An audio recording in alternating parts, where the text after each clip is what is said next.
Quel est l'héritage de Johnny? Ça, c'est une bonne question. C'est une question pas facile. L'héritage? C'est ça que tu me demandes?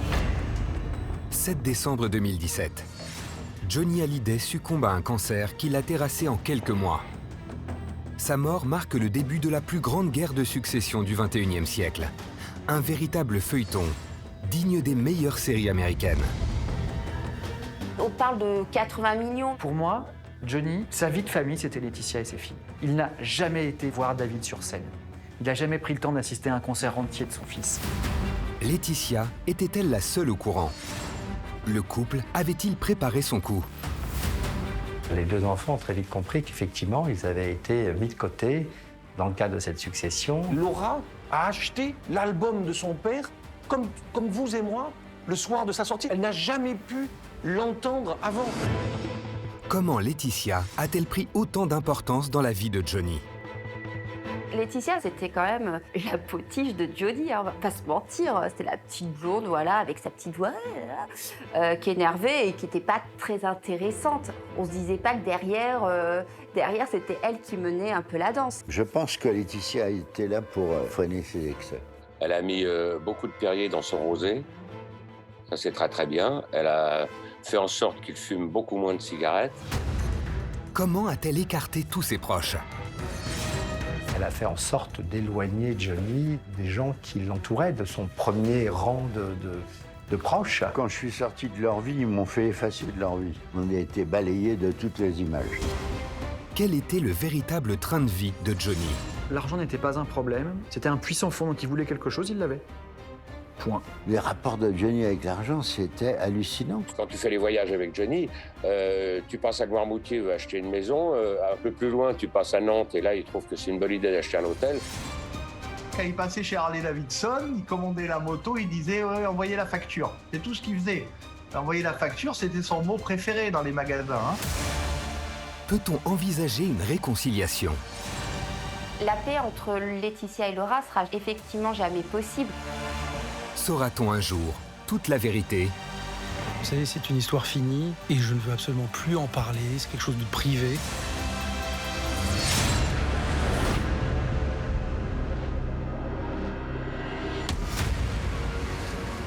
« 16 avril 2021, alors que personne ne l'avait vu venir, Laetitia Hallyday pourrait se remarier seulement 3 ans et demi après la mort de Johnny Hallyday. Son nouveau compagnon, Jalil Lesper, est un acteur et réalisateur français. Après 23 ans d'union avec Johnny, Laetitia semble avoir trouvé le courage de refaire sa vie, malgré l'ombre du chanteur décédé. Laetitia, elle va bien, elle vit un nouvel amour. Elle a rencontré Jalil Lesper grâce à Johnny, puisque c'est en lui parlant d'un projet de film qu'il voulait faire de biopic sur Johnny qu'ils ont pris contact. Et pour elle, ça a été voilà, tout d'un coup quelqu'un de son âge, disponible. Elle est très heureuse d'avoir trouvé Jalil Lesper sur son chemin. C'est le parfait amour. On a presque l'impression, je ne veux pas être méchante et je ne veux pas renier la mémoire de Johnny, mais bon, on a presque l'impression que Mamour n'existe plus et que, oui, effectivement, c'est le big love avec Jalil Lesper. Laetitia est une jeune femme. Alors, soit elle rentrait au couvent en appelant le couvent Gabriel ou un truc comme ça. C'était compliqué qu'elle rentre au couvent. Donc, il fallait absolument qu'elle refasse sa vie. Elle refait sa vie avec un monsieur que je trouve tout à fait bien, voilà, très très bien. Et puis elle va vivre comme une femme qui a perdu son mari, qui a eu cette affreuse tristesse, va refaire sa vie, et c'est bien normal. Mais elle refera toujours sa vie avec l'ombre du grand au-dessus, ça c'est sûr. Loin des affaires d'héritage, Laetitia a décidé de poursuivre son rêve américain. Le 25 février 2020, elle a officiellement obtenu la nationalité américaine. Laetitia profite toujours du soleil de la Californie et elle a même officialisé sa relation avec l'Amérique en décidant de devenir américaine. Et c'est évidemment quelque chose de très symbolique, devenir citoyen américain, épouser véritablement ce pays, son mode de vie, décider en quelque sorte de tourner un peu la page de la France et se dire c'est décidément ce mode de vie-là, cette société que je veux épouser au quotidien. Laetitia veut faire table rase du passé. La jeune femme aurait récemment mis en vente la maison de Marne-la-Coquette, et vendu la villa de Pacific Palisades pour 15 millions d'euros. Une rentrée d'argent bienvenue qui va permettre d'éponger la dette fiscale laissée par Johnny. Financièrement, c'est vrai que ça va un petit peu mieux. Elle a vendu ses villas, donc elle a pu éponger les dettes de Johnny. Et puis bon, elle continue à toucher quand même les royalties. Plus, bon, il y avait quand même un peu d'argent dans le trust. Donc oui, effectivement, même si son train de vie n'est plus le même qu'avant, hein, elle ne peut plus se balader en jet privé, etc. Elle doit aller à l'aéroport de Los Angeles comme tout le monde. Elle reste quand même, elle a une vie très très confortable. Mais si du côté de Laetitia, la vie semble avoir repris son cours, pour le public, la famille Hallyday reste marquée au fer rouge par le feuilleton triste et sordide de la succession de Johnny. La vie pour la famille Hallyday reste toujours un peu compliquée. On a toujours croire que tout se passait très bien entre tout le monde. Donc je pense que ça a été un cataclysme, quoi qu'on dise, et même s'il y a eu un accord aujourd'hui, ça reste un cataclysme dans cette famille, comme dans toutes les familles où l'on se déchire pour un héritage, même si aujourd'hui il y a eu véritablement un accord qui devrait apaiser les uns et les autres. L'apaisement, c'était bien l'objectif de l'accord secret signé entre Laura et Laetitia. Mais dans cette famille pas comme les autres, l'âge de guerre n'est jamais enterré très longtemps.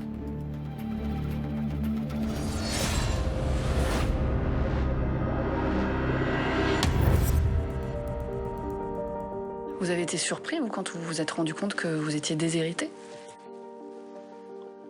Surpris, oui, on peut être surpris. Vous savez, un héritage, c'est... beaucoup de gens parlent d'argent et tout ça, c'est la preuve qu'on a existé pour un parent, c'est surtout ça. 3 juillet 2020, c'est un véritable coup de tonnerre. La famille Hallyday a finalement trouvé un accord sur la succession du chanteur. Un héritage dont le montant est estimé à près de 80 millions d'euros et qui comprend de la trésorerie, des royalties et les maisons de Marne-la-Coquette, Saint-Barthélemy et Los Angeles. Le patrimoine de Johnny, c'est assez opaque, hein, parce que entre ce que lui réclamait le fisc, ce qu'il y a dans le trust, ces maisons à Los Angeles valaient pas moins de 10 millions chacune, pareil à Saint-Barth, donc un gros patrimoine immobilier. Plus, effectivement, il touchait quand même des droits d'auteur assez conséquents. Donc sa fortune était... on parle de 80 millions. Selon les derniers vœux du chanteur, ses aînés David et Laura n'avaient rien. Laetitia et ses filles héritaient de la totalité de ses biens. Mais après des mois de bataille judiciaire, la jeune femme, acculée, s'est résignée à accorder une part d'héritage aux 2 aînés de Johnny. Le 3 juillet 2020, les parties parviennent à se mettre d'accord. En réalité, il y a eu un changement d'avocat du côté de Laetitia, qui a précipité un petit peu les choses. À la faveur de ce changement d'avocat, les parties ont pu se parler. Sur une volonté aussi, hein, de Laetitia, par intérêt, parce qu'il fallait régler ça assez urgemment, parce qu'elle avait des problèmes financiers. La justice avait déclaré Johnny résident français, donc elle allait être soumise à la loi française, a décidé de tendre une main tendue à Laura. Un accord de paix signé dans le calme feutré des cabinets d'avocats parisiens. Cette médiation met fin à la tempête suscitée par le testament polémique de Johnny Hallyday.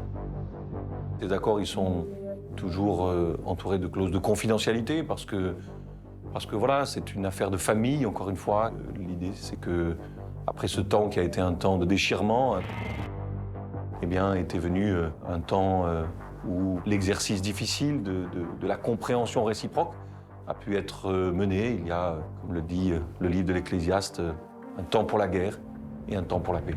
Pourtant, malgré les clauses de confidentialité drastiques rédigées dans ce type de négociation, la presse s'est rapidement fait l'écho des grandes lignes de cet accord. Laura aurait touché une grosse somme d'argent. David, quant à lui, se serait retiré des négociations.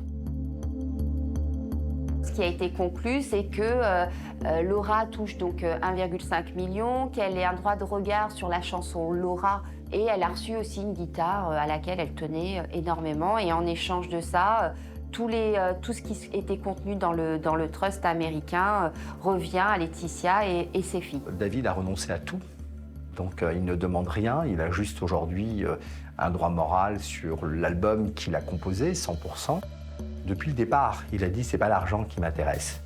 Ce qui m'intéresse aujourd'hui, c'est que nous soyons reconnus comme les enfants à part entière de Johnny Hallyday et que, comme mes petites sœurs, nous puissions être les héritiers, mais pas seulement les héritiers financiers, les héritiers artistiques, les héritiers moraux, les héritiers biologiques, les héritiers... Voilà, il y avait ce combat. Mais les deux aînés auraient obtenu bien plus. Laetitia Hallyday, obligée de négocier, leur aurait notamment cédé un pourcentage en cas de vente sur 2 de ses propriétés, celle de Marne-la-Coquette et le Petit Paradis de Saint-Barthélemy. 2 maisons estimées à plus de 10 millions d'euros chacune. Laetitia a dû un peu donner plus que ce qu'elle avait imaginé. Laetitia garde les propriétés. David et Laura ont le droit à la moitié de la vente de Saint-Barth, si un jour elle le vend. C'est des choses à peu près équitables. D'après Jean-Pierre Pasqualini, journaliste et manager d'artistes, les deux aînés auraient obtenu encore plus.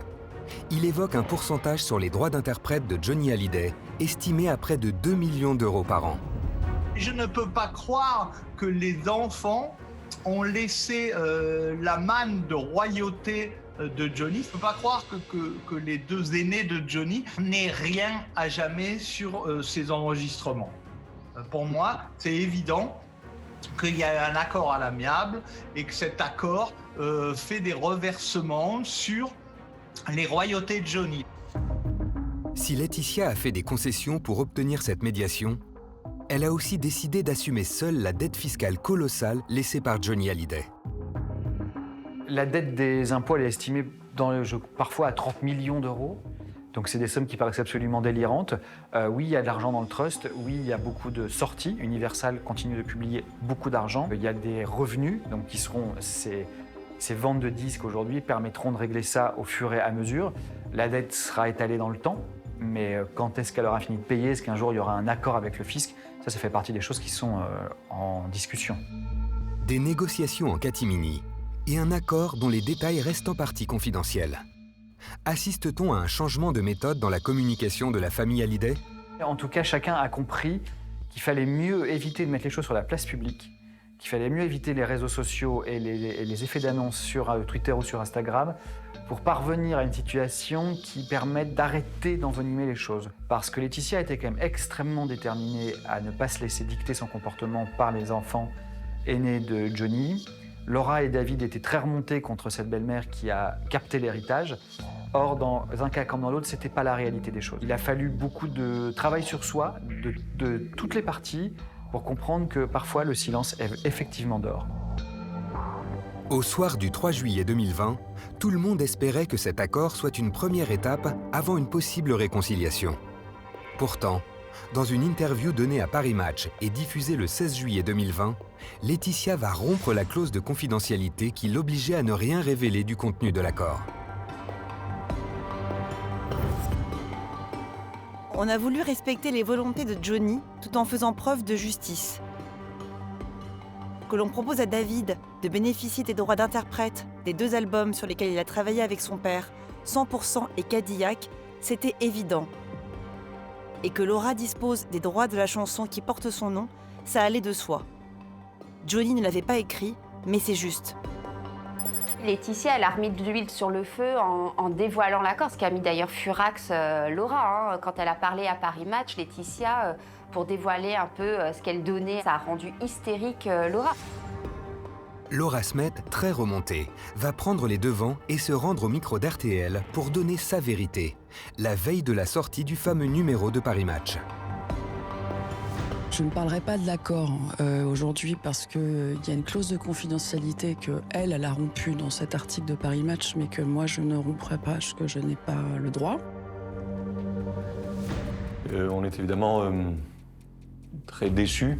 La volonté de Laura, vous l'avez compris, c'était de tourner la page. Elle ne s'est courageusement jamais exprimée, parce que vous l'avez compris, il y a des choses qui sont très intimes, très profondes, et que tout ça n'avait jamais vocation à alimenter les bonnes feuilles des magazines People. On aurait pu mener une autre procédure judiciaire, d'ailleurs en violation de cet accord. La chose reste d'ailleurs aujourd'hui possible. La paix entre Laetitia et Laura sera effectivement jamais possible. Déjà, si vous voulez, ils ont une histoire qui date déjà de la période où Johnny était vivant. Donc c'est sûr que là, ce qui s'est passé n'a fait que exacerber toutes les tensions qui existaient déjà, et une réconciliation est inenvisageable. La mort de Johnny a révélé au grand jour ce que personne n'osait crier haut et fort. La famille Hallyday est en réalité une famille défigurée. Mais ce clan n'est-il pas à l'image de son chef? Johnny est-il coupable de toutes les tensions au sein de la famille Hallyday?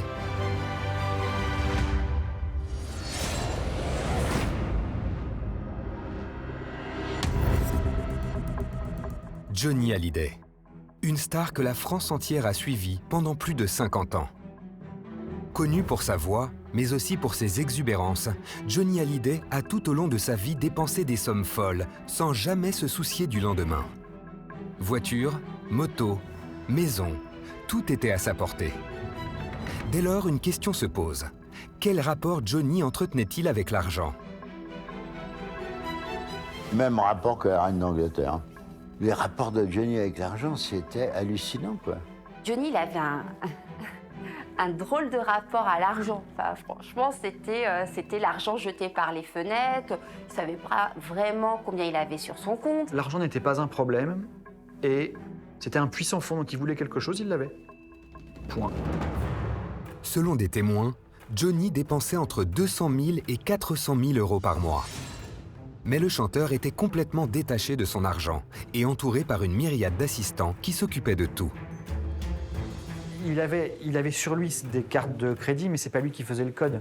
C'était ses assistants, c'était son manager, c'était Laetitia. Il s'en foutait, quoi. L'argent devait être là, point. Il voulait une maison, il achetait une maison. Il voulait une voiture, il achetait une voiture. Il voulait une moto, il achetait une moto. Et puis elle coûtait 10 000, elle coûtait 100 000. Peu importe. Johnny n'avait pas envie de s'occuper des problèmes de fric. Lui, il avait envie de passer au magasin. Il faisait même pas des chèques. Il passait chez Harley Davidson, il commandait la moto, il disait ouais, envoyez la facture. C'est tout ce qu'il faisait. Envoyer la facture, c'était son mot préféré dans les magasins. Hein. L'une de ses nombreuses lubies ressort particulièrement. Pendant ses tournées ou ses voyages, Johnny voulait acheter une maison partout où il passait. Daniel Angeli se souvient d'un voyage au Canada pendant lequel il avait versé une caution pour l'achat d'un chalet. À son retour, Laetitia, furieuse, a réussi in extremis à faire annuler l'acte de vente. Au Canada, il a été visiter les baraques. Il a versé une caution pour acheter un chalet dans la montagne. Il s'est fait engueuler par sa femme en rentrant et il ne l'a pas acheté. Ça me fait rire parce que Johnny, il avait une maison à Saint-Barth, il n'aimait pas le sable. Et une maison à Gstaad, il n'aimait pas la neige. Ça, c'est absolument effrayant. Oui, Johnny, quand tu fais les voyages avec Johnny, tu passes à Noirmoutier, il veut acheter une maison. Un peu plus loin, tu passes à Nantes et là, il trouve que c'est une bonne idée d'acheter un hôtel. Et 10 minutes après, il trouve que c'est une fantastique idée de monter un restaurant. Il était un acheteur compulsif, ça, c'est sûr. Tout au long de sa vie, Johnny a été entouré d'une cour qui profitait de sa gentillesse et parfois de ses largesses. Parmi eux, certains pouvant être qualifiés de vautours ou de pique-assiettes. Ce qui est incroyable, c'est que finalement, c'était aussi... alors, il n'était pas très économe, mais il était quand même assez généreux. Et c'est vrai qu'il avait toute une cour autour de lui qui pouvait profiter de son argent. C'est vrai que la maison de Johnny n'était jamais vide. Il y avait tout le temps du monde chez lui. Et effectivement, il a été très généreux avec ses amis, entre guillemets. J'ai plus vu des gens parasiter ses voitures, par exemple, ou parasiter ses motos. Quand je suis arrivé dans la vie de Johnny en tant que producteur, il a fallu qu'on fasse un certain ménage des tas de choses qui se baladaient à droite à gauche, des voitures qu'il laissait à droite à gauche et qui étaient employées par les gens. Donc, si on peut appeler ça des pique-assiettes. C'était quelqu'un de généreux, c'est vrai. Moi, la première année où je l'ai connu, je me suis installé dans un appartement dans l'île de Hajat. On a frappé à ma porte et je voyais une grande télévision avec un mec derrière et c'est lui qui la portait, quoi. Mais ce train de vie sans limite va lui jouer des tours. Au cours de son existence, Johnny a été plusieurs fois rattrapé par le fisc français. Entre 1970 et 1990, Johnny aurait accumulé une dette fiscale s'élevant à près de 15 millions d'euros. Dès les années 70, il a eu des problèmes d'impôts. N'oubliez pas que le showbiz des années 60 était artisanal, que les galas étaient souvent payés cash. Malgré ça, il y avait quand même des rentrées officielles qui étaient assujetties à l'impôt, et l'impôt n'a pas été payé. Alors Johnny s'est souvent défendu, et à juste titre, en disant moi, je suis pas du tout au courant de ce qui s'est passé, c'est pas moi qui gérais. Les impôts, ils s'en foutaient. Il a laissé gérer les uns les autres, il n'a jamais mis son nez dedans. Il ne regardait pas, il s'en foutait. Vraiment, Johnny, c'était la phobie. C'est lui qui l'a inventé, la phobie administrative. Enfin, voilà, il voulait surtout pas être emmerdé par ce genre de truc. Au-delà de son incapacité à gérer son argent, Johnny vivait à crédit. Mais dans son cas, la banque, c'était sa maison de disques. Tout le problème de cette génération de gens qui ont cartonné dans les années 60 et 70, c'est qu'ils n'ont vécu toute leur vie que sur des avances. Donc, une maison de disques signe un contrat, voilà, je te donne 2 millions d'euros, tu me fais 2 disques. Ok, je te fais 2 disques, ils claquent les 2 millions d'euros, ils achètent une maison, et donc du coup, le travail sert à rembourser l'avance qui a été perçue. Le véritable changement intervient à l'arrivée de Laetitia. Sa nouvelle épouse l'a forcé à investir, notamment dans l'immobilier. Sur les 20 dernières années de sa vie, Johnny a acquis de véritables palaces, dignes des plus grandes stars. Marne-la-Coquette, Pacific Palisades, ou encore leur villa de Saint-Barthélemy, tout estimé à plus de 10 millions d'euros. Laetitia, lui, il l'a stabilisé, c'est-à-dire qu'ils ont fait des projets ensemble de maisons. Il y a eu donc une première maison à Los Angeles, puis une deuxième, celle qu'elle habite encore à Pacific Palisades. Ils ont acheté la maison de Marne-la-Coquette et la maison de Saint-Barth. Donc ce patrimoine-là, c'est pas rien. La maison de Marne-la-Coquette, elle a quand même été estimée à un moment à 20 millions d'euros. Donc oui, elle a aidé à mettre de l'ordre un petit peu, à avoir des propriétés fixes. C'est sa dernière famille qui l'a poussé à être raisonnable. Laetitia en particulier l'a poussé à être raisonnable. Le père de Laetitia l'a poussé à être raisonnable. C'est un homme qui a fait sa vie tout seul. C'est un homme qui a commencé, son grand-père était pêcheur, il a monté des pizzas et d'un seul coup il a fait fortune. Donc il a aidé Johnny à ce niveau-là complètement, bien sûr. C'est cette nouvelle famille qui a fait de lui un homme à la fois plus pondéré, plus raisonnable, plus attentif et plus économe. Sa nouvelle vie de famille lui a indéniablement créé un cadre de vie plus structuré. Mais à sa mort, Johnny a laissé une ardoise de près de 30 millions d'euros aux impôts.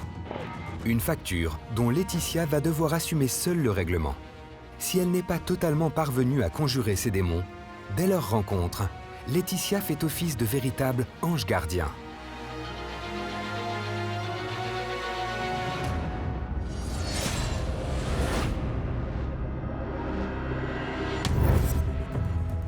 Mai 1995, Johnny est à la dérive. Il vient de divorcer pour la seconde fois avec Adeline Blondiot. 2 ans plus tôt, il avait réussi ce qu'aucun artiste français n'avait pu se permettre. Remplir sur son seul nom le stade du Parc des Princes.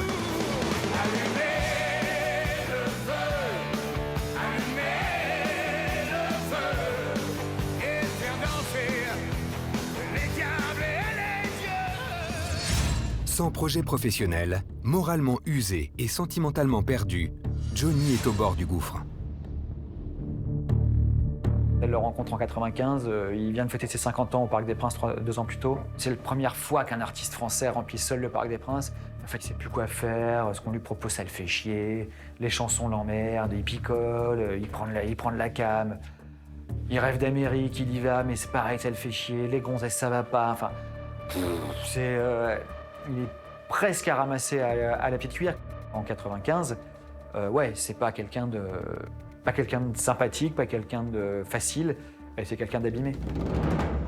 Mais en cette année 1995, une petite lueur vient redonner espoir à Johnny Hallyday. Au mois de mars, sous le soleil de Miami, il fait la connaissance d'une jeune femme de 20 ans aux boucles blondes. Avec Laetitia, c'est le coup de foudre immédiat. Les 2 tourtereaux vont se marier 1 an plus tard, et très vite, l'influence de la jeune femme va se faire ressentir. Elle a remis de l'ordre dans sa vie personnelle. Elle a mis beaucoup de Perrier dans son rosé. Ça, c'est très, très bien. Elle a fait en sorte qu'il fume beaucoup moins de cigarettes. Je pense que Laetitia était là et qu'elle a freiné ses excès. Il est arrivé, nous, à un moment donné, où moi, qui étais fumeur de gitane, j'ai fait un AVC, comme lui. On fumait une cartouche par jour, quoi. Imaginez quand on s'est retrouvé en Chine, où on ne vend pas de brune, où il a fait affréter un avion pour amener des cigarettes. Ah, s'il n'avait pas rencontré Laetitia, il serait mort bien plus tôt. Il se serait flingué un soir de beuverie supplémentaire. Il aurait pris une bagnole, il aurait fini dans le mur, gros, gras comme Elvis. Elle lui a rendu la vie plus douce et la vie plus jolie. Quelque peu assagi, Johnny a besoin de relancer sa carrière de chanteur. Le succès et la rédemption, il va les trouver en 1999 avec l'album 100%, composé avec son fils David.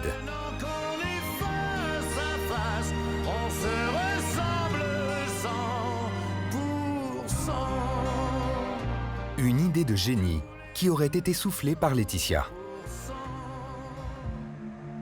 Dès le moment où elle est arrivée, elle a quand même été là pour demander à David de faire l'album 100%. Elle était toute jeune, mais on a senti dès le début, dans ces années-là, qu'elle voulait absolument que son homme continue à avoir une bonne image. Elle était jeune, elle savait le mal que pouvait faire le mot ringard ou le mot kitsch. Et elle a tout fait pour que Johnny soit pas ringard ou kitsch. Donc Laetitia a voulu absolument, quand elle est arrivée, que son homme soit toujours au top. Artistiquement, oui, artistiquement, elle a mis un sérieux coup de jeune dans l'histoire. Ouais. Et elle l'a fait d'une façon intelligente. Moi, je pense que sans Laetitia, il ne serait pas devenu l'espèce de rocker national iconique. À la fin, quand même, tout ce que disait Johnny, c'était paroles d'évangile. Tout ce qu'il faisait, c'était tout. Enfin, tout le monde trouvait ça formidable, même les mômes allaient le voir en concert. Donc il avait atteint ce statut allons-y, d'un Mick Jagger français, d'une espèce d'icône du rock en France, et qu'elle a aidé à reconstruire. Donc il était fier de ça. Après l'avoir aidé à relancer sa carrière, Laetitia va désormais s'atteler à fonder un foyer. L'arrivée successive de Jade en 2004 et Joy en 2008 sera pour les années à venir le pilier essentiel de Johnny Hallyday. Ça a été plus qu'une joie, Jade et Joy, ça a été une émotion. Les rares fois où je l'ai vu ému, mais ému aux larmes, c'était quand il était avec ses filles.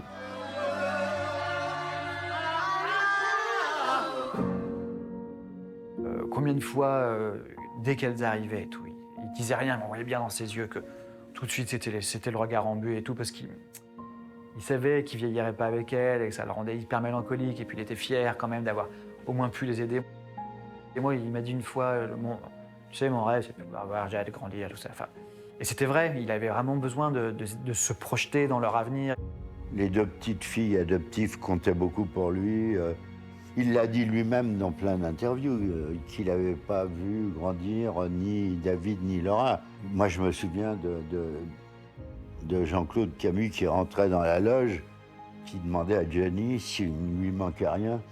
Et Johnny lui répondait « Si, je veux rentrer chez moi ».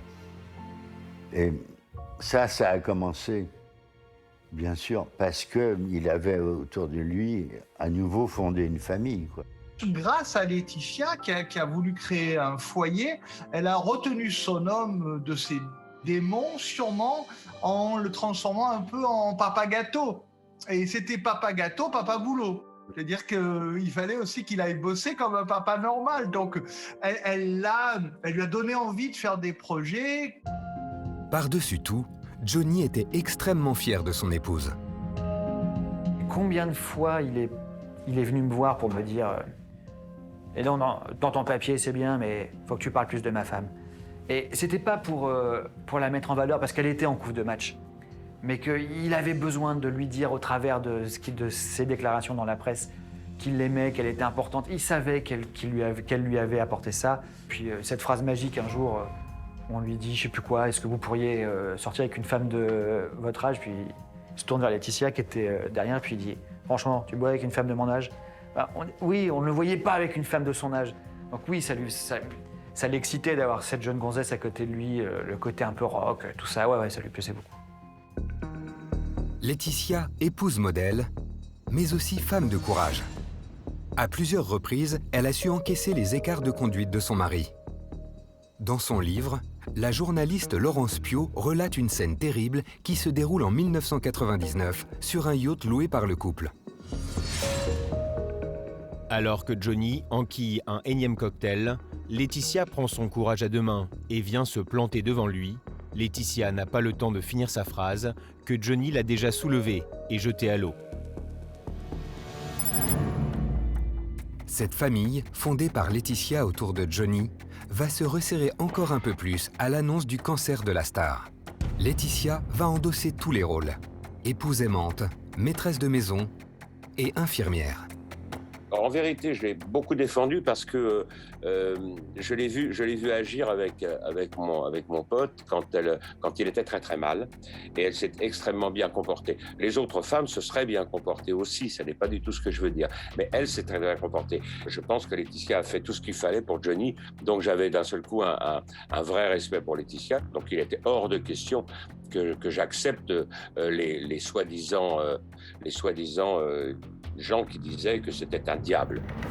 Cette situation familiale a obligé Laetitia à assumer seule certains choix, et notamment de cloisonner leur vie pour préserver son homme, peut-être au détriment de David et Laura. Le cancer de Johnny a été essentiellement géré par Laetitia. C'est elle qui a contacté les médecins, c'est elle qui l'a amené quand c'était des moments très très compliqués. Elle a aussi beaucoup, à ce moment-là, cloisonné et éloigné ses enfants. Et lui aussi les a un peu rejetés à cette période-là, parce qu'il n'avait pas spécialement aussi envie que ses enfants le voient diminuer. Vous savez, moi, de toutes les histoires qu'on entend, de tous les gens qui ont écrit des bouquins sur Johnny, etc., etc., moi, j'ai qu'un truc à dire. C'est deux personnes qui s'aimaient. Point. Alors, Laetitia était-elle l'épouse idéale?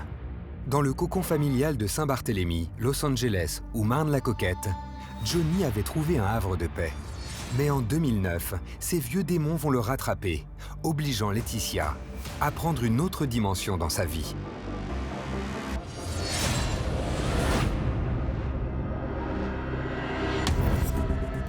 « 7 décembre 2009. Johnny entre en urgence à l'hôpital Cedars-Sinai de Los Angeles. Opéré en France quelques jours auparavant, Johnny est victime d'une grave infection. Les médecins américains prennent la décision de le plonger dans un coma artificiel pendant près de 3 semaines. À cet instant, Laetitia comprend que les excès de Johnny ont rendu sa santé fragile.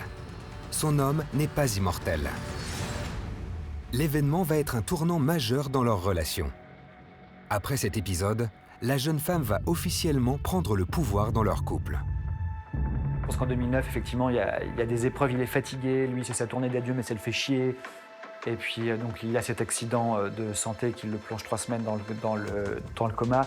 Et elle, alors qu'elle voyait les choses un peu de manière futile, là, elle se dit « Merde, putain, je suis en train de perdre l'homme que j'aime ».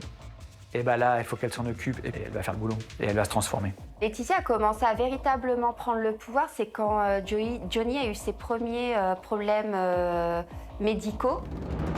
Jusqu'à tout ça, c'était quand même la potiche de Johnny, hein, on va pas se mentir. C'était la petite blonde, avec sa petite voix, qui énervait et qui n'était pas très intéressante. Tout le monde la voyait comme ça. On se disait pas que derrière, c'était elle qui menait un peu la danse. Et c'est là où elle a commencé à faire un peu le ménage. À la sortie de l'hôpital, elle est celle qui a sauvé un père et un époux, mais aussi l'idole de tout un pays. Ce nouveau statut va lui accorder une certaine liberté d'action sur la vie de Johnny Hallyday. En premier lieu, elle va faire le tri dans leurs relations. Pour des histoires d'argent, Jean-Claude Camus, son producteur historique, est remercié. Elle décide ensuite la réintégration de fidèles comme le compositeur Pierre Billon. Je pense que Laetitia a touché du doigt le fait que Johnny pouvait disparaître. Elle a fait en sorte d'éloigner Johnny des gens qui l'entouraient, de son premier rang de proches. Laetitia a dû faire un espèce de, non pas de coup de balai, mais elle a dû faire une espèce d'enquête sur tous les gens qui étaient autour. Et c'est Laetitia qui a favorisé mon retour. je le pense, franchement. Laetitia et Johnny, hein, bien sûr, mais Laetitia qui a favorisé mon retour. Daniel Angeli, ami pendant 20 ans avec le chanteur, est devenu trop proche. Il est rayé de la liste pour affaires privées. Quand je suis sorti de leur vie, ils m'ont fait effacer de leur vie. C'était un arrangement avec TF1 et avec tout le monde. Ils m'ont fait effacer moi, mes enfants et mon ex-femme. On a été balayés de toutes les images. Voilà. Il y avait un interview, il parlait de moi, par exemple, on ne le voit plus. J'ai fait un 7 à 8 qu'ils ont fait sauter, etc. Après 2009, l'évolution est flagrante. Les vieux amis de Johnny sont écartés. Place aux jeunes, et surtout aux amis proches de Laetitia, comme les musiciens Maxime Nucci et Yarol Poupeau. Ces changements soudains et parfois brusques semblent pourtant convenir au chanteur, qui n'a jamais officiellement manifesté son désaccord, sans doute satisfait de voir qu'entouré de jeunes, c'est son image aussi qui se rajeunit. Il s'en rend compte, bien sûr. Et même il en joue, parce qu'elle va faire le ménage, et c'est pas lui qui derrière va passer les coups de fil pour dire ma femme t'a écarté. Non, ça lui va très bien qu'elle le prenne en main. Il avait besoin de ça, il avait besoin qu'à un moment elle tape du poing sur la table et elle dise c'est moi la patronne. Et elle l'a fait, il l'a accepté, puis après c'était génial pour lui dire c'est pas moi, c'est ma femme. Bien avant cet épisode de 2009, Laura est depuis longtemps une personne encombrante dans la famille Hallyday. Si Johnny n'a jamais caché une profonde affection pour sa fille, Myriam Palomba évoque une véritable jalousie entre Laetitia et la fille du chanteur. Avec Laura, dès le début, ça a été très compliqué parce que finalement, Laura et Laetitia n'ont pas beaucoup de différence d'âge.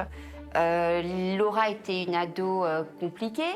Laetitia, certainement, se sentait menacée puisque Laura était très admirée par son père, très aimée par son père, et que très vite, leurs relations se sont dégradées à tel point que Johnny devait voir Laura en cachette. Du côté de David, une rupture franche et directe est intervenue lors de l'hospitalisation de Johnny. Excédé par le défilé de VIP aux abords de l'hôpital, David a voulu protéger Johnny en écartant ses visiteurs qu'il trouvait envahissants. Une manœuvre à l'opposé de la stratégie de Laetitia. David était totalement contre le fait qu'il y ait un défilé de VIP à l'hôpital. Ça, il l'a pas. Déjà à l'époque, il supportait pas tout ce cinéma. Voilà, il a réagi comme un fils, instinctivement. Est-ce que Johnny a suivi tout ça? Est-ce qu'il a aimé? Je sais pas. En tout cas, il n'a jamais eu de mot blessant pour David. Alors, erreur d'appréciation ou erreur de communication? Ce qui est sûr, c'est que pour la première fois, David et Laura ont l'impression que Laetitia leur a subtilisé leur père. Pour les enfants de Johnny, Laura et David, c'est sûr qu'à ce moment-là, ils se sont sentis totalement dévastés et puis que tout d'un coup, ils sont complètement écartés de la vie de leur père. Leur père est moins accessible puisque malade et que du coup, pour eux, oui, ils reprochent clairement à Laetitia d'avoir pris le pouvoir et l'ascendant sur leur père. Pour Benjamin Locoge, il n'y aurait jamais eu de rupture avec ses deux aînés. Quand David et Laura sont nés, Johnny menait une autre vie, jonglant entre tournées et existence débridée. Absent, il n'aurait jamais eu l'occasion d'endosser avec eux son rôle de père. Je veux pas être l'avocat de Laetitia absolument, mais pour moi, Johnny, sa vie de famille, c'était Laetitia et ses filles. Ces deux aînés, il les aimait, comme un père aime ses enfants, mais il était mal à l'aise parce qu'il n'avait jamais vécu avec eux. Il n'est jamais parti en vacances avec Laura. Il n'a jamais pris le temps de dire « Viens ma chérie, je t'emmène 15 jours, on part tous les deux à l'île Maurice ». Il ne l'a jamais fait. Il n'a jamais été voir David sur scène. Il n'a jamais pris le temps d'assister à un concert entier de son fils. Donc, cette pudeur, ce problème qu'il avait, il a eu 73 ans pour le régler, il ne l'a pas fait. Et ouais, elle n'a peut-être pas pris les bonnes décisions, elle a fait comme elle a pu.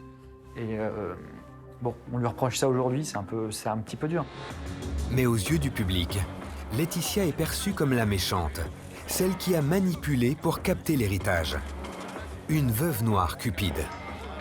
Pourtant, on peut aussi considérer que Laetitia a toujours accepté d'encaisser les mauvais coups pour préserver l'image de Johnny. C'est là où quand même Laetitia, il faut quand même lui reconnaître certaines choses, c'est que malgré tout, elle s'est tout pris dans la tronche et que du coup, c'est son image à elle qui a été détériorée, mais pas celle de Johnny. Parce que quand vous allez voir les fans de Johnny, ils vous disent pas « Oh là là, il aurait pu quand même, c'est pas très sympa ». Pour eux, bah, il s'est fait monter la tête par Laetitia, c'est sûr. Donc voilà, elle a tout pris dans la tronche, quitte à voilà, passer pour une veuve noire, mais Johnny, son image à lui reste intacte. Alors à qui la faute? Faire ressortir la vérité semble aujourd'hui impossible. Si depuis 2009, tout semble montrer que le clan Hallyday était divisé depuis des années, aux obsèques du chanteur, conflits, rancœurs et tensions vont être révélés aux yeux de tous.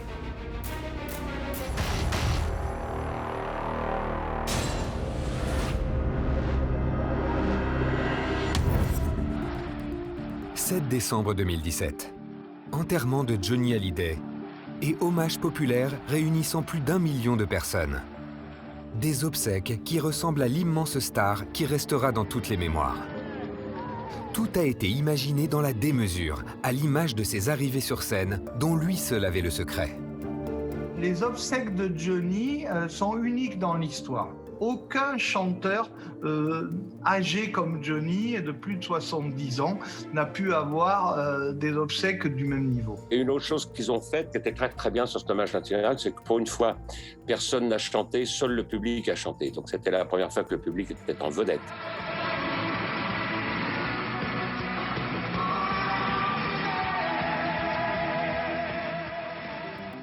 Mais lors de cet hommage populaire, c'est aussi la désunion du clan Hallyday qui saute aux yeux.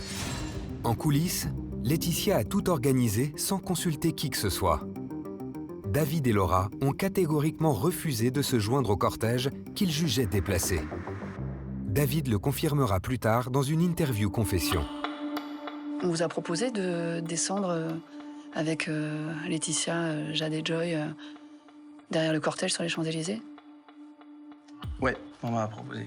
Pourquoi est-ce que vous ne vouliez pas? Parce que je pense que l'hommage national, c'est pour mon père. Et c'est pas un défilé. C'est Laetitia qui décide de tout, qui propose à David et Laura de se joindre à elle, et David et Laura refusent. David et Laura envisagent même à un moment de ne pas venir ou de faire une contre-cérémonie. Et finalement, non, tout ça se règle avec le cortège officiel qui part du Mont-Valérien jusqu'à l'arrivée à l'église de la Madeleine. C'est le cortège officiel dans lequel David et Laura ne sont pas. En revanche, ils attendent le cercueil de leur père devant l'église de la Madeleine avec le président Macron. C'était leur manière à eux de montrer qu'ils n'étaient pas dans ce mouvement décidé par Laetitia, qu'ils n'étaient pas d'accord avec elle. Beaucoup de gens ont critiqué cet hommage national en disant que Johnny aurait certainement aimé un petit buffet campagnard avec un rosé en cube. Je ne pense pas que ça soit le cas. Je pense qu'à partir du moment où Johnny a fait toutes ces énormes entrées en scène, je pense que sa dernière grosse sortie de scène, c'était normal qu'il la fasse comme ça, qu'il la fasse énorme et absolument démesurée. Dans l'église de la Madeleine, les images montrent un combat de VIP pour avoir la meilleure place. Entre les artistes et les 3 générations de présidents de la République, les places aux premières loges sont chères. Mais il y avait une ambiance dans l'église, il y avait une ambiance de représentation. Forcément, quand on organise ce genre de funérailles nationales, oui, il y a forcément un spectacle. Et puis il y avait les officiels, le président de la République, d'autres présidents, d'anciens présidents qui étaient là. Tout cela fait qu'on était dans un immense Barnum. C'était à celui qui avait sa place tout devant pour être devant les caméras.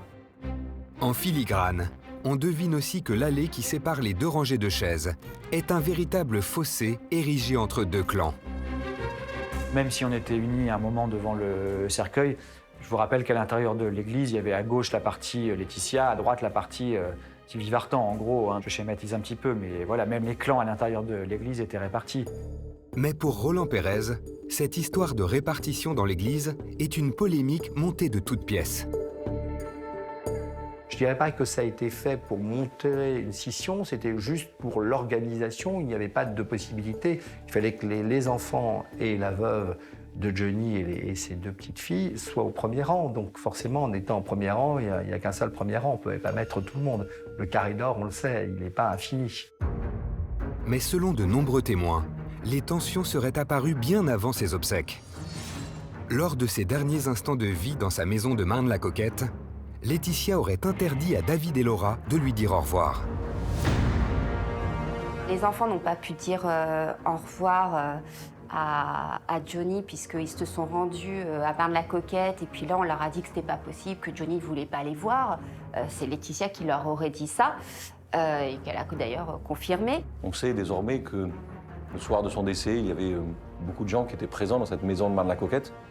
Et la grande douleur de Laura, c'est l'incompréhension. Pourquoi ne lui a-t-on pas permis d'être avec son père auprès de celui qu'elle aimait tant? Après cette cérémonie aussi émouvante que tendue, la guerre froide entre Laetitia et les aînés de Johnny va se poursuivre jusqu'au départ pour l'île de Saint-Barthélemy.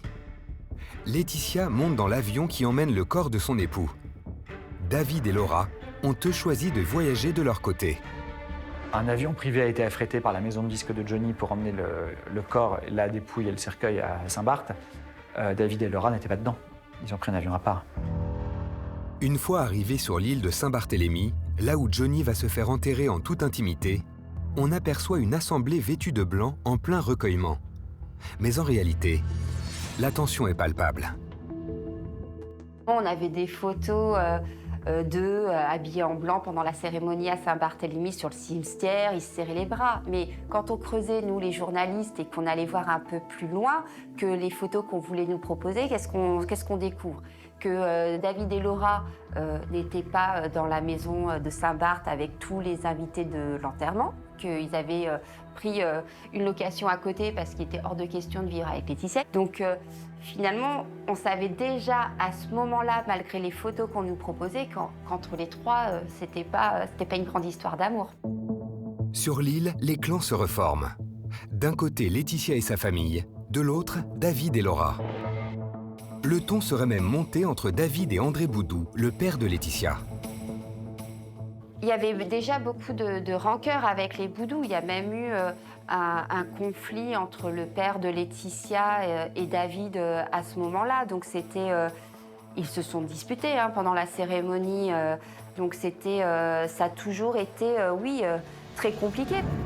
Inhumés sur l'île paradisiaque de Saint-Barthélemy, les fans et les aînés de Johnny Hallyday ont l'impression qu'on leur a subtilisé leur idole. Pourtant, le lieu de sa sépulture relève d'un choix du chanteur lui-même. Daniel Angeli, un de ses plus vieux amis, le confirme.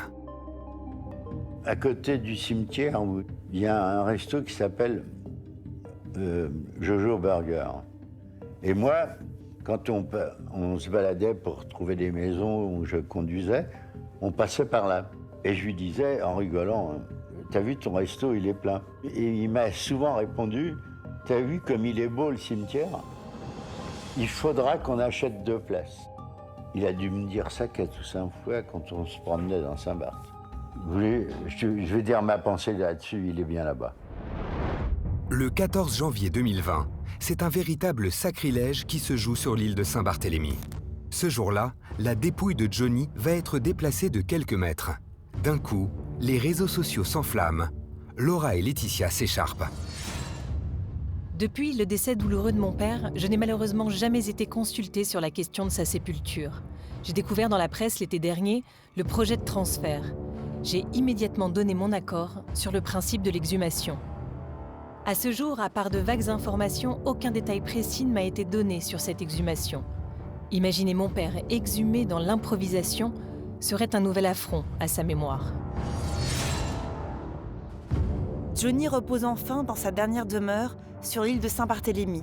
C'était le choix d'un homme libre qui a trouvé ici la paix à laquelle il aspirait. Les démarches ont été accomplies avec professionnalisme, dans le respect de ses dernières volontés. Mais pour Benjamin Locoge, ce nouvel échauffouré serait totalement infondé. C'est un cimetière de sable.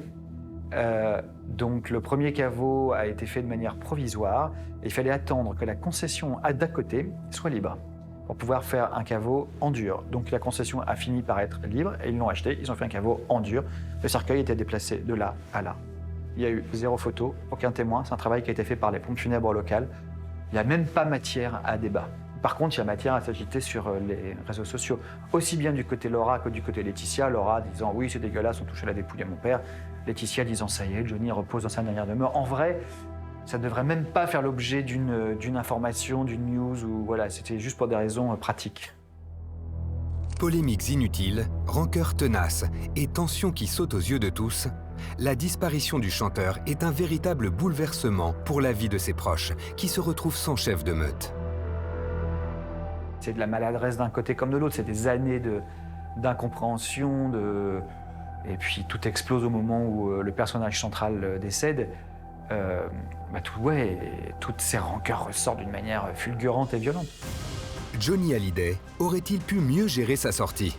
Finalement, son départ s'avère aussi chaotique que sa vie. Et la révélation du testament du chanteur va encore exacerber les tensions, au point de susciter un véritable débat national.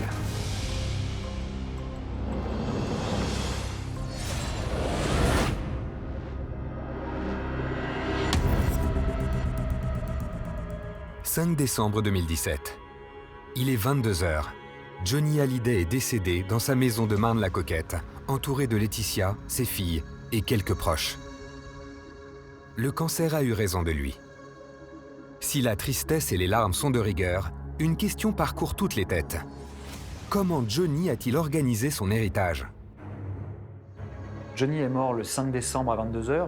Je pense qu'à 21h59, déjà, il y avait beaucoup de gens qui pensaient à ce qui se passerait le jour où le testament serait ouvert. Et là, se pose effectivement un certain nombre de questions. Y a-t-il un testament? Comment les choses vont-elles être organisées? Comment s'organise-t-on? Dans les semaines qui suivent le décès du chanteur, du côté de Laetitia Hallyday, rien ne filtre. Elle ne communique pas. C'est silence radio. Cette attitude va attiser l'inquiétude de David et Laura, qui sentent que quelque chose ne tourne pas rond. Moi, je ne la connais pas encore à l'époque, mais de ce que j'en ai compris ensuite, c'est qu'il n'y a pas de canal de discussion pour organiser le règlement de cette succession. Et les choses vont dégénérer à la fin du mois de janvier, lorsqu'on va s'apercevoir qu'il y a une impossibilité absolue de communiquer, une impossibilité absolue malheureusement d'échanger. Et ensuite, c'est là qu'intervient dans des conditions absolument dramatiques la communication du testament. Au début du mois de février, David et Laura sont invités à se rendre chez le notaire en charge de la succession de la star décédée. Johnny est parti le 5 décembre 2017. Je crois que le testament a dû être ouvert en février, je pense, quelques semaines après. C'est donc à cette période que les enfants convoqués découvrent la teneur de ce testament. Le verdict tombe. Johnny a légué tous ses biens à Laetitia. Sur ce document manuscrit de quelques lignes, rédigé par le chanteur le 3 avril 2014 à Marne-la-Coquette, David et Laura sont exclus de la succession de leur père. Johnny et Laetitia ont conservé ce terrible secret pendant plus de 3 ans. Pour les aînés, c'est une véritable déflagration. Une bombe parachutée par Johnny dans ce qui reste du clan Hallyday. Ça a été la douche froide, même s'il y avait des rumeurs. Mais la rumeur était que ça leur était pas favorable. Voilà, mais à ce point-là, ils ne l'imaginaient pas. Les deux enfants ont très vite compris qu'effectivement, ils avaient été mis de côté dans le cadre de cette succession, que tout était sous l'égide de Laetitia, qu'il y avait un montage qui avait été fait, probablement encore une fois avec une optimisation fiscale, qui faisait que tout allait leur échapper et qu'ils n'auraient absolument rien. Pour Laura, je l'ai vue tordue de douleur, une espèce d'arrachement intérieur, comme si on vous enlevait une partie de votre histoire, une partie de votre vie. Et ça, c'est quelque chose que je garderai très longtemps en mémoire. 12 février 2018, nouvelle déflagration. Laura Smet, la fille de Johnny Hallyday, prend la France à partie. Dans une lettre poignante adressée à l'AFP, elle crie haut et fort sa douleur. J'ai appris il y a quelques jours que tu aurais rédigé un testament, nous déshéritant totalement David et moi. Il m'est encore insupportable de ne pas avoir pu te dire au revoir, papa. Le sais-tu au moins? Tant de questions sans réponse.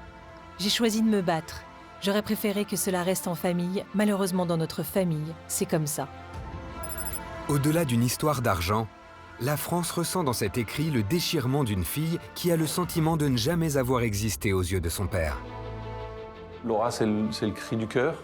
Contrairement à ce qui a pu être dit ou écrit, c'est sa lettre. Et elle nous a fait part de sa décision de l'adresser. Elle a estimé qu'après avoir tenté de tendre la main et de faire en sorte que, dans cette famille, comme elle le dit dans cette lettre, les choses puissent se passer simplement. Elle fait le constat amer qu'on lui refuse l'accès, qu'on lui refuse la compréhension, qu'on lui refuse la communication. Je pense que les avocats de Laura, au moment où elle a fait son premier cri du cœur sur les réseaux sociaux pour dire qu'elle ne comprenait pas que son père les déshéritait et que c'était terrible pour elle, c'était vraiment, je pense qu'elle a été à l'encontre de ce que ses avocats lui ont conseillé. Mais c'était tellement horrible pour elle qu'elle ne pouvait pas le garder. Donc elle a préféré le dire à la France entière. Terminé, au revoir. Et le premier communiqué, il est d'une violence... Enfin, elle pouvait prendre son téléphone et appeler Laetitia pour dire « Dis donc, là, qu'est-ce que c'est que ce délire? Il faut qu'on se voit tout de suite. » Ils ont choisi d'autres voies. Le 15 février 2018, un second testament révélé par la radio RTL et rédigé chez un notaire américain va fournir des explications aux deux aînés qui ne comprennent toujours pas pourquoi leur père les a déshérités. On y apprend notamment que Laura aurait touché une rente de 5 000 € par mois pendant des années. Alors Johnny et Laetitia auraient justifié ça quand ils ont pris cette décision. C'est que, David, il n'avait pas besoin d'argent. Parce que il en a suffisamment par son mariage et puis les disques qu'il a faits. Laura, on lui a déjà offert un appartement parisien, on lui a donné beaucoup d'argent puisqu'elle avait une rente mensuelle par son père jusqu'à sa mort. Donc on estimait qu'on avait assez donné aux grands et qu'ils étaient capables de se débrouiller tout seuls et qu'aujourd'hui, ce qui était primordial, c'était d'assurer l'avenir de Jade et Joy. Je crois que c'est Laura qui est la plus dévastée parce que Laura, quoi qu'on en dise, oui, elle voulait une forme de réparation et puis son père a quand même acheté un appartement pour elle. Enfin, il l'entretenait à sa manière et donc là, c'est un puits, c'est pas un puits sans fond, comment dire. C'est un monde qui s'écroule et là, elle se retrouve avec plus rien. Et puis, il n'y a rien à venir. Donc, pour Laura, c'est très dur. Dans cette bataille, un autre sujet va s'inviter au débat. Dans l'entourage de Johnny, tout le monde sait qu'il a enregistré un album quelques mois avant de mourir. Selon Maître Ravanas, une simple écoute de cet album désormais posthume aurait été catégoriquement refusée à David et Laura. Quand ce testament lui parvient, on lui répond qu'elle n'a aucun droit, qu'elle n'est rien et qu'elle n'a aucune qualité au sens juridique du terme pour venir écouter cet album. Et c'est évidemment quelque chose qui est pour elle absolument dramatique.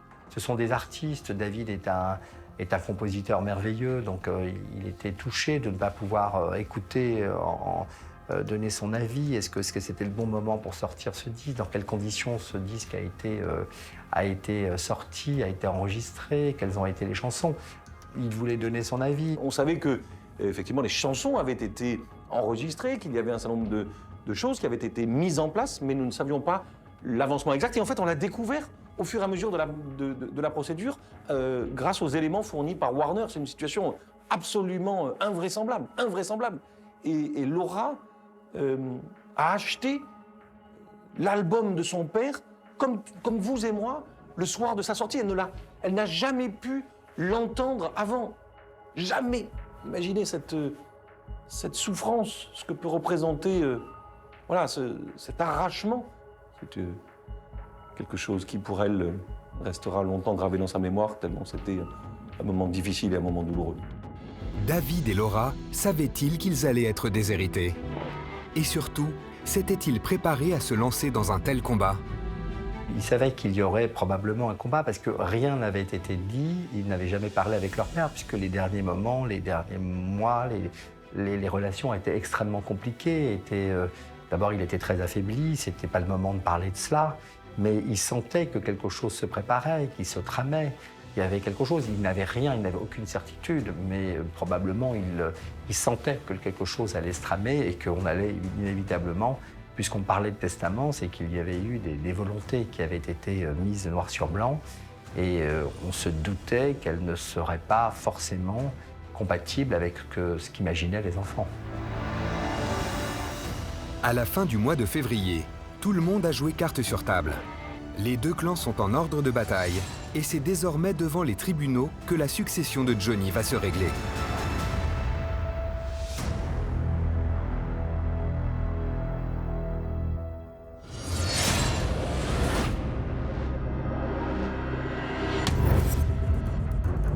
Mars 2018, les jeux sont clairs. Chaque camp joue sa partie.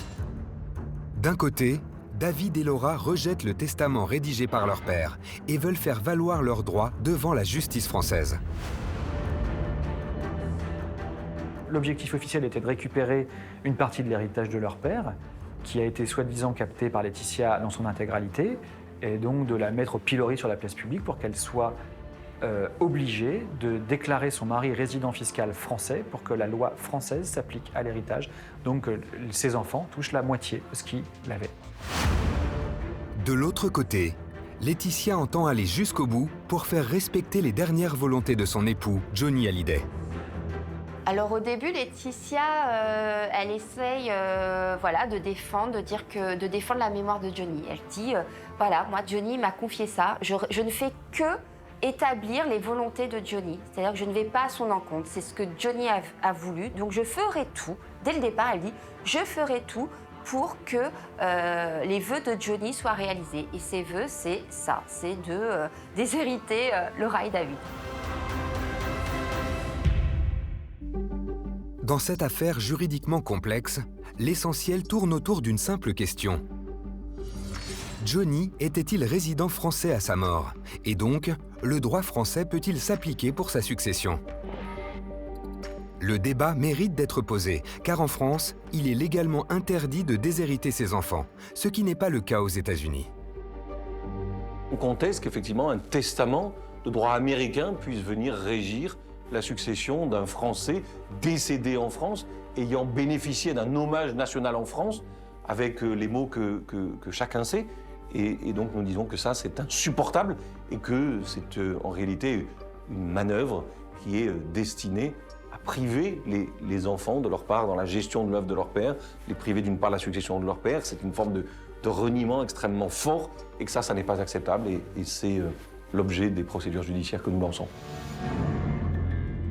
Au-delà du combat devant les tribunaux, les deux camps vont se livrer une guerre de tranchées sur le plan médiatique, avec là encore deux stratégies bien distinctes.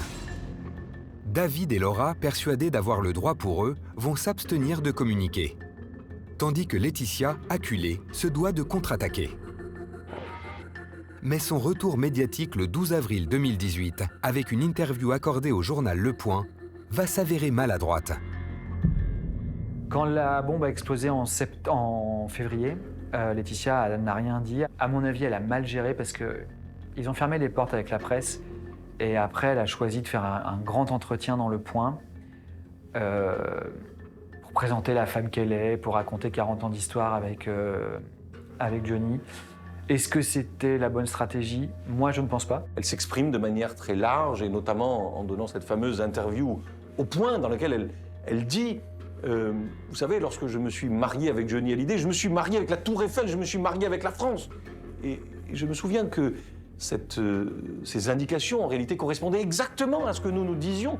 Il y avait un lien extrêmement fort entre Johnny Hallyday et la France. Laetitia plaide le fait que Johnny était résident américain. Et pourtant, dans cette interview, elle compare son homme à la Tour Eiffel. Cet aveu détruit toute sa stratégie. Conséquence, même les médias partenaires historiques du couple Hallyday n'ont pas su comment réagir dans cette guerre de clans. Il y a plein de gens qui lui tournent le dos parce que ce qu'elle aurait fait était absolument atroce. Donc, voilà. Et puis les gens n'osent pas l'appeler en fait. Pourquoi nous on a tardé à faire quelque chose avec elle parce qu'on n'osait pas l'appeler non plus, on ne savait pas quoi lui dire. Sabordée par sa communication, désavouée par la France, Laetitia est prise au piège et toutes ses tentatives pour se réhabiliter vont la desservir. Tout ce qu'elle disait, elle était ridiculisée. Tout ce qu'elle faisait, elle était ridiculisée. Poser en une de match avec ses gamines, c'était mal vu. Parler au point, c'était mal vu. Parler à TF1, c'était pour qui elle se prend. Intervenir sur le disque, c'était mais d'où est-ce qu'elle fait ça? Donc la boule puante était lancée. Sur le plan juridique, Laetitia aurait été mal conseillée. Persuadée par ses avocats qu'elle pouvait gagner, la veuve de Johnny se serait enfermée dans une stratégie dont l'issue ne faisait aucun doute.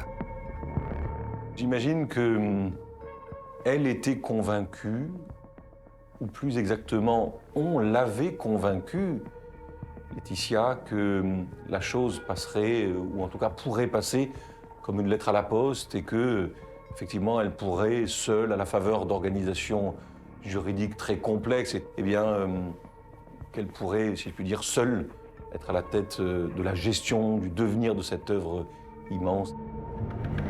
Pour Benjamin Locoge, si Laetitia s'est à ce point trompée de stratégie, c'est essentiellement parce qu'après la mort de Johnny, elle s'est retrouvée complètement seule. Elle a perdu l'homme qu'elle aimait, elle l'a enterré devant les caméras télévision de la France entière. Elle se prend des tombereaux de merde dans la gueule, et donc oui, elle ne sait plus. Elle vit à 10 000 km, avec 9 heures de décalage horaire. Elle est toute la journée sur son téléphone. Elle ne regarde que ce qu'on dit sur elle, que les messages. Et puis à l'époque, c'est des alertes en permanence sur on apprend qu'elle a fait ça, qu'elle a fait ci. Donc elle ne sait plus quelle stratégie choisir, elle ne sait plus quels sont ses interlocuteurs. Elle avait 2 gamines de 13 et 10 ans, et elle toute seule, point, et le téléphone ne sonne pas. Le 28 mai 2019, la décision du tribunal de Nanterre est sans appel. Johnny est considéré par la justice comme résident français. Et de fait, David et Laura ne peuvent pas être déshérités. Ce feuilleton judiciaire et médiatique aura passionné la France entière. Et même si les aînés ont officiellement gagné, c'est l'image de tout le clan Hallyday qui en sort abîmée.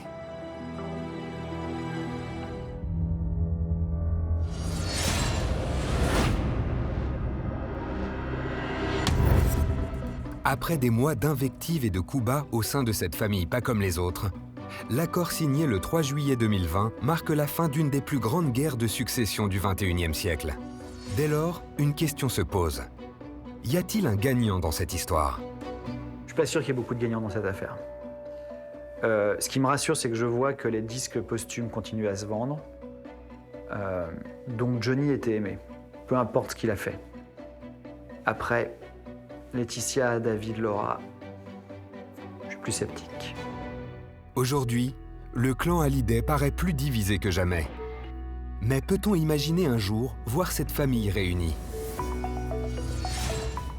J'ai écrit un message à David à propos de mes filles qui aimeraient retrouver leur frère. Il ne m'a pas répondu. David et Laura devaient se voir avec Laetitia parce qu'il y avait une esplanade qui devait être inaugurée et qui devait porter le nom de Johnny. Bon là, avec le coronavirus, peut-être que tout ça va être reporté et ça devait se passer, je crois, cet été. Mais à mon avis, là, avec tout ce qui se passe, ça va être reporté. Et en plus, je ne suis pas sûre, effectivement, que même si cet événement avait lieu, que Laura et David se déplaceraient. C'est sûr qu'entre Laetitia, David et Laura, il n'y aura jamais de réconciliation possible. Et moins ils se voient, et mieux ils se portent. Dans cette affaire, une énigme demeure. Qui est vraiment Laetitia Hallyday? On voit bien que dans le grand public, elle restera pour toujours cette espèce de sorcière. C'est injuste, c'est la faute de Johnny qui n'a pas fait les choses proprement. Mais je ne suis pas sûr que les gens soient très heureux de la voir heureuse, enfin que les fans de Johnny soient heureux de la voir heureuse.